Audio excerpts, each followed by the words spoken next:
ગુજરાતમાં ફરી એકવાર દરિયાઈ માર્ગ પરથી આવતા ડ્રગ્સના જથ્થાને પકડવામાં મોટી સફળતા હાથ લાગી છે। ગુજરાતમાં અરબી સમુદ્રમાંથી 300 કિલો અંદાજિત ડ્રગ્સ ઝડપાયું છે। આંતરરાષ્ટ્રીય બજારમાં આ ડ્રગ્સની કિંમત 1800 કરોડ રૂપિયા હોવાનું કહેવાય છે। ગુજરાત એટીએસ અને ભારતીય કોસ્ટગાર્ડના જવાનો દ્વારા સંયુક્ત ઓપરેશન પાર પાડીને આ મોટા પ્રમાણમાં ડ્રગ્સનો જથ્થો ઝડપી પાડ્યો છે।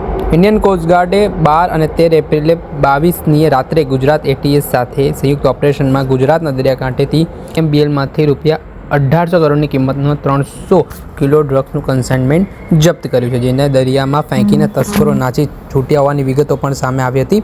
આ મામલાના સંદર્ભમાં કોંગ્રેસ પણ મેદાને આવી છે। જે રીતે ગુજરાતમાં તેમજ દેશમાં જે ડ્રગ્સ ઠલવાઈ રહ્યું છે તેને લઈને કોંગ્રેસે સરકાર ઉપર પ્રહાર કર્યા છે। ગુજરાતમાં પકડેલા ડ્રગ્સ મામલે કોંગ્રેસના પ્રવક્તા મનીષ દોશીએ નિવેદન આપ્યું છે, જેમાં તેમણે કહ્યું છે ગુજરાતનું યુવાધન બરબાદ થઈ રહ્યું છે। ગુજરાતમાં ડ્રગ્સ પ્રવેશ દ્વાર બની ગયું છે। ડ્રગ્સ બનાવવામાં કારખાના ચાલી રહ્યા છે। કરોડો રૂપિયાનું ડ્રગ્સ ગુજરાતમાં ઠલવાઈ રહ્યું છે અને ભાજપ સરકાર વાહવાહી કરી રહી છે। અજાણ્યા શખ્સો નાખી દે છે તેવું સામે આવે છે, પણ આકાઓ કેમ નથી પકડાતા? નશાની આગમાંથી યુવાધન બરબાદ થઈ રહ્યું છે। ખાનગી બંદર પરથી અનેક વખત હજારો કિલો ડ્રગ્સ પકડાય છે, પણ કોઈ તપાસ થતી નથી। પહેલાં તો આ મામલે શું કહી રહ્યા છે કોંગ્રેસના પ્રવક્તા મનીષ દોશી, તે સાંભળી લો। ગઈકાલે દરિયાકાંઠેથી 300 કિલો ડ્રગ્સ એટલે કે 1800 કરોડ રૂપિયાની માતબર રકમનું ડ્રગ્સ નશાનો પદાર્થ પકડાણો છે। આ ઘણી ચિંતાનો વિષય છે। ગુજરાતનું યુવાધન અને દેશનું યુવાધન બરબાદ થાય, ડ્રગના રવાડે ચડે।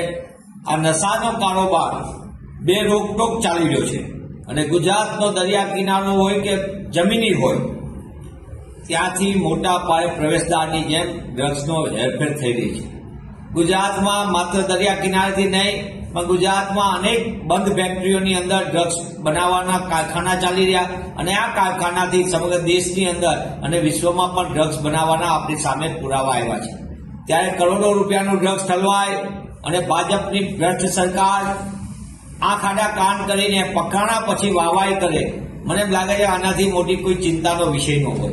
ગુજરાતમાં જે રીતે નશાનો કારોબાર ચાલી રહ્યો છે અને ગુજરાતમાં જે ભવિષ્ય કહેવાય એવા યુવાનો નશાની આગમાં ધકેલાઈ રહ્યા છે, ત્યારે ભાજપા સરકારને હું પ્રશ્ન પૂછવા માંગુ છું કે આ પકડાયેલું ડ્રગ્સમાં દર વખતે વાત થાય કોઈ અજાણ્યા શખ્સ ફેંકીને જતા રહ્યા, ચરસમાં GPS લાગ્યું એમ આપણે કરોડો રૂપિયાનું ચરસની આખા પેકેટો આવે, તો કેમ એના આંકા પકડાતા નથી? એ હેરાફેરી કરનાર ગુજરાતની અંદર કોણ કોણ એ લોકો છે કે જેના કારણે આ દેશનું યુવાધન ને ગુજરાતનું યુવાધન બરબાદ થયું છે? આ નશાના વેપલાને કોણે લાયસન્સ આપ્યા છે? કઈ રીતે આ હેરાફેર થાય છે ને કેમ અટકતી નથી? સરકાર દર વખતે કરોડો રૂપિયાના ડ્રગ્સ પકડાયા પછી વાત કરે છે કે બહુ સરસ કામગીરી। અમે પણ કોંગ્રેસ પક્ષ તરીકે કહી છીએ કે આ પકડાયેલો ડ્રગ્સ પકડાય અને નશાના આગમાંથી યુવાનો બચી જાય તેવી કોઈ પણ કામગીરીને અમે આવકારીએ છીએ, પણ જે પકડાયેલો ડ્રગ્સ કરતા અનેક ગણું ડ્રગ્સ જ્યારે ગુજરાતમાં અને દેશમાં વિતરણ થઈ ગયું હોય તો મને એમ લાગે છે આ કેટલી મોટી ગંભીર બાબત છે ને ચિંતાનો વિષય। એક ખાનગી બંદર ઉપરથી 25,000 કરોડનું ડ્રગ્સ પકડાણું। સામાન્ય ડ્રગ્સ પકડાય તો તરત જ કહેવામાં આવે કે એની બધી તપાસ કરવામાં આવે, અહીંયા તો તપાસ ન થઈ।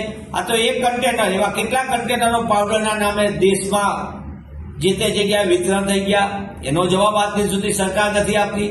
સરકાર ખરેખર ગુજરાતના યુવાનો અને દેશના યુવાનો માટે ભાજપા સરકાર ચિંતિત હોય તો તેને ખરેખર એ કહેવું જોઈએ કે ડ્રગ્સના વેપલા માટે જવાબદાર કોણ છે? આખી સિન્ડિકેટને કોણ નેતૃત્વ આપી રહ્યું છે? આ બહુ ચિંતાનો અને ગહન વિષય છે।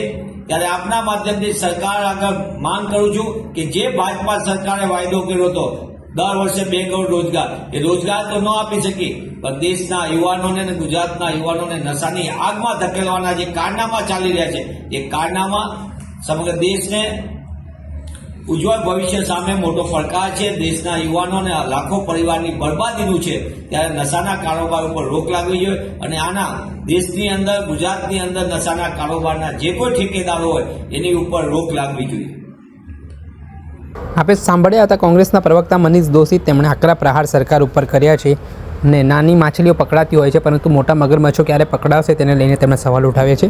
ડ્રગ્સની સિન્ડિકેટનું નેતૃત્વ કોણ આપે છે તેની તપાસ થઈ જોઈએ તે પ્રકારની માંગ પણ તેમણે ઉઠાવી છે। ત્યારે જોવાનું કે આ મામલાને લઈને કયા પ્રકારની તપાસ રાજ્ય સરકાર દ્વારા આગામી દિવસોમાં કરવામાં આવે છે।